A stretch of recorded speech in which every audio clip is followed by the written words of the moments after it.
চাচির সাথে তোর বউয়ের কি হয়েছে? মার সাথে কি হয়েছে? কে বলছে? মা বলছে? মা বলে নাই।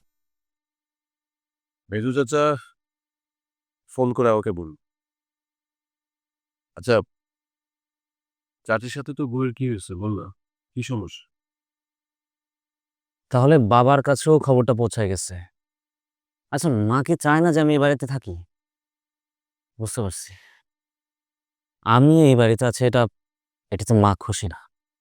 তুই একটু বেশি বুঝিস। বাড়িতে থাকা না থাকা নিয়ে আমি কিছু বলছি? আমি শুধু জিজ্ঞেস করছি চাচির সাথে কি হয়েছে। তুই কিছু জানিস? হ্যাঁ, জানি। আচ্ছা, চাচির সাথে কথা বলে এটা কেন মিটমাট করছিস না? হ্যাঁ, চাচি কিন্তু শান্তিতে নাই, উনি কিন্তু তোদেরকে নিয়ে প্যারেশানির মধ্যে আছে। আমি তার পেরেশানির কি করছে? রিল, তুই হলে গিয়ে না বাড়ির কোনো খবরই রাখিস। প্রীতির সম্পর্কটা চাচা চাচি মেনে নেয় নাই। এখনো প্রীতি ওই ছেলেটার জন্য অপেক্ষা করছে, বিয়ে হবে কি হবে না কোনো নিশ্চয়তা নেই। আর তুই একটা মেয়েকে হুট করে বিয়ে করে বাসায় নিয়ে আস।